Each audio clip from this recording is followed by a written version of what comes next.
Hello दोस्तों, मेरा नाम रवि है और आज हम बात कर रहे हैं वर्ल्ड वॉर 3 पार्ट 2 के बारे में।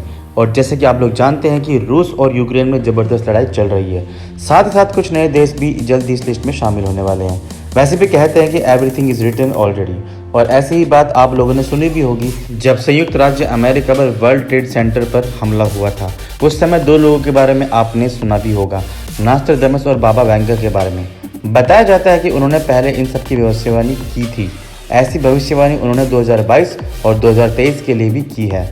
उन्होंने कहा था कि 2022 और 23 में पूरे हालात बन जाएंगे, भुखमरी, ब्रिटेन के पीएम के चेंज होने में, रॉयल फैमिली के कुछ चेंजेस के बारे में, और यहाँ तक कि उन्होंने बोला था कि 2023 में एलियंस भी धरती पर आएंगे।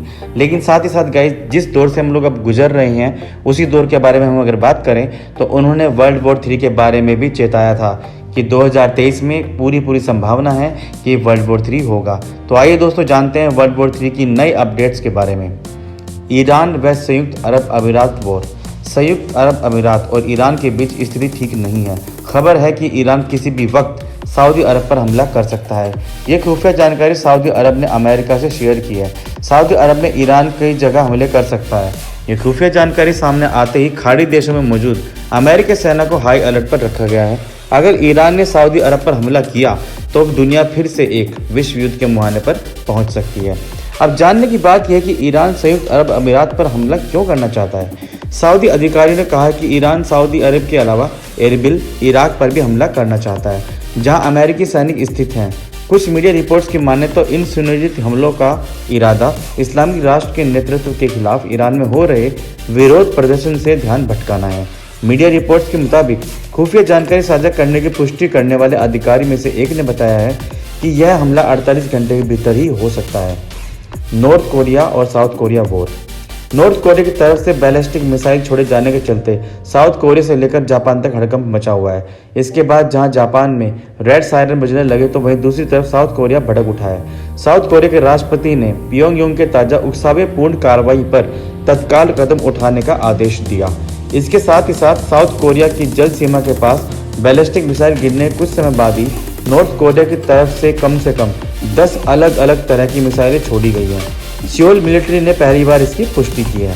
नॉर्थ कोरिया के मिसाइल हमले ने पूर्वी एशिया में जंग के खतरे को और गहरा कर दिया है। बुधवार 2 नवंबर 2022 सुबह साउथ कोरिया के कई शहरों में अचानक एयर रेड सायरन चीखने लगे। वजह थी नॉर्थ कोरिया की तरफ से छोड़ी गई 3 बैलिस्टिक मिसाइलें। हालांकि गनीमत रही कि कम दूरी वाली ये SRBM मिसाइलें किसी आबादी वाले इलाके में नहीं गिरी, बल्कि पूर्वी सागर में गिर गई। साउथ कोरिया सरकार के मुताबिक यह मिसाइलें नॉर्थ कोरिया के शहर वानसैन में या उसके आसपास की साइट से छोड़ी गई थी। अर्ली वार्निंग सिस्टम ने स्थानीय समय अनुसार 8:51 पर इसकी जानकारी दे दी थी। 3 मिसाइलों में से एक उत्तर सीमा रेखा LNL के करीब समुद्र में गिरी। वहीं एक अन्य मिसाइल साउथ कोरिया के शहर सोक्चो से 57 किलोमीटर पूर्व में समुद्र में गिरी। तीसरी मिसाइल समुद्र में गिरने से पहले उलेलुंग द्वीप की तरफ बढ़ी, जिसके चलते इलाके में एयर रेड सायरन बज उठे। नॉर्थ कोरिया की इस ताज़ा मिसाइल कार्रवाई को सोमवार शुरू हुए साउथ कोरिया और अमेरिका के 5 दिवसीय संयुक्त हवाई अभ्यास से जोड़कर देखा जा रहा है। और अब तो यह भी सुनने में आ रहा है कि भारत भी पाकिस्तान पर POK को लेकर हमला कर सकता है, क्योंकि POK भारत का अभिन्न हिस्सा है जिस पर पाकिस्तान ने अवैध कब्जा कर रखा है। और ये बात सब जानते हैं, UN और मित्र राष्ट्रों को पता है, लेकिन उसके बाद अभी तक किसी भी मित्र राष्ट्र और UN ने POK को लेकर कोई भी स्पष्ट बयान नहीं दिया है। इसी को लेकर अब लगता है कि भारत इस कमान को खुद अपने हाथ में लेना चाहता है और भारत अभी विश्व की सबसे बड़ी शक्ति बनने की ओर अग्रसर है। तो हो सकता है भारत भी दुनिया को दिखा देना चाहता है कि भारत को UN, संयुक्त राष्ट्र या मित्र राष्ट्रों की आवश्यकता नहीं है, वह खुद के फैसले खुद से ले सकता है।